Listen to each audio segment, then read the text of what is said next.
Hello, જય માતાજી, જય શ્રી કૃષ્ણ, જય દ્વારકાધીશ. તો આજે છે મારા બ્લોગનો બીજો દિવસ અને આજે છે 14 ફેબ્રુઆરી શનિવાર અને આજે છે આપણા દેશનો બ્લેક દિવસ. તો જે પણ જવાનો શહીદ થયા હતા એમને દિલથી આપણે યાદ કરીએ અને એમને આત્માને શાંતિ માટે ભગવાનને પ્રાર્થના કરીએ. તો ચલો બ્લોગની શરૂઆત થાય છે આજે 11:30 વાગે અને હવે કેવું કે ઉનાળો સ્ટાર્ટ થઈ ગયો છે એના એવું લાગે છે. તો ઘણું બધું કામ ઘરનું પણ આપણે કરીએ. ઘરનું બધું કામ પૂરું કરીને હવે વાગી ગયા છે 11:30. તો જમવાનો ટાઈમ થઈ ગયો છે. તો ગેલેરીમાં જઈને જોયું તો હવે તો શેરડીના રસવાળા પણ આવી ગયા, એટલે ઉનાળો મતલબમાં સ્ટાર્ટ થઈ ગયો છે. અને આ અમારે વડ પીપળાના લીધે સારું એવું લાગે, એમ ઠંડક લાગે. તો ઘરની બહાર જ અમારે વડ પીપળાનું ઝાડ છે. તો મેં શાક બનાવી દીધું છે, તુવેર પાપડીનું શાક બનાવ્યું. અને આવી રીતે ધાણા રાખીએ તો મિનિમમ અઠવાડિયું તો ધાણા ફ્રેશ રહે છે જ.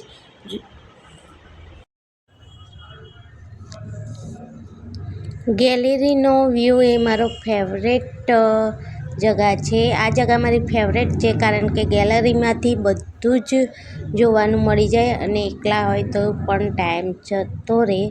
જો તમારે પણ આવી ગેલેરી હોય તો કોમેન્ટ કરી દેજો. અને હવે બનાવીએ જમવાનું, પછી મળીશું આપણે જમીને જ. તો વાગી ગયા છે 3:30 અને આપણે આ બધા જ કપડાનું, નવા કપડાની મારવાની છે ઇસ્ત્રી. તો ચલો કરી. તો વાગ્યા છે 3:30 અને 12 વાગ્યા પછી કોઈ બ્લોગ શૂટ કર્યો જ નહોતો કારણ કે બહુ મોડું થઈ ગયું હતું અને એમાં જમવાની ઉતાવળ હતી એટલે કંઈ પણ શૂટ થયું જ નહીં. અને હવે જો આ ઇસ્ત્રી કરવાના છે. કપડાં ધોયા હતા તો બધા સુકાઈ ગયા છે, નવા કપડાને ઇસ્ત્રી કરવાનું છે, એ કામ છે. પછી આજે છે શનિવાર, તો દર શનિવારે અમે જઈએ છીએ મંદિરે. તો 5 વાગ્યા પછી અમારે જવાનું છે મંદિરે, હનુમાન દાદાના મંદિરે. તો આપણે જઈશું હનુમાન દાદાના મંદિરે. તો ફટાફટ ઇસ્ત્રી કરી લો અને પછી મળીશું આપણે. અને બીજું એક કામ છે, જે અમારા ઘરની બહાર તુલસી સુકાઈ ગઈ છે થોડી, તો એને પણ બીજો છોડ લાવીને રોપવાનો છે. તો એ પણ આગળ બતાવીશું. તો કપડાં સંકેલી લીધા છે અને નવા કપડાની ઇસ્ત્રી પણ કરી દીધી. તો હવે જવાનું છે, શનિવાર છે એટલે હનુમાન દાદાના મંદિરે. તો હું તૈયાર થઈ ગઈ હનુમાન દાદાના મંદિરે જવા માટે. તો હવે મંદિરે જઈને જ મળીશું.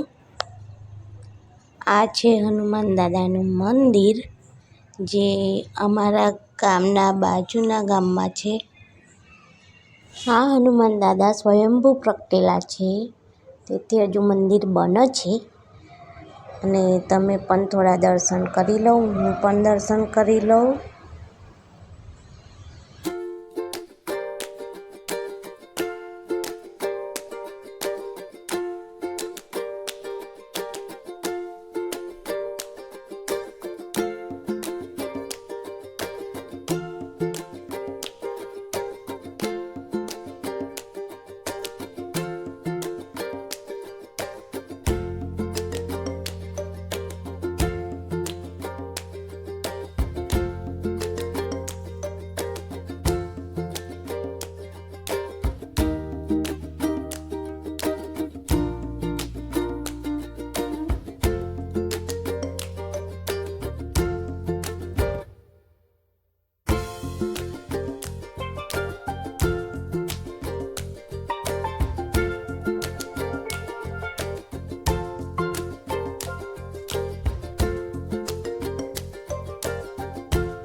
તો હવે આ બ્લોગને અહીંયા જ એન્ડ કરીએ. અને જો બ્લોગ ગમ્યો હોય તો લાઈક શેર એન્ડ સબસ્ક્રાઈબ જરૂરથી કરજો. તો મળીશું નેક્સ્ટ બ્લોગમાં. ત્યાં સુધી રાધે રાધે. અને હા,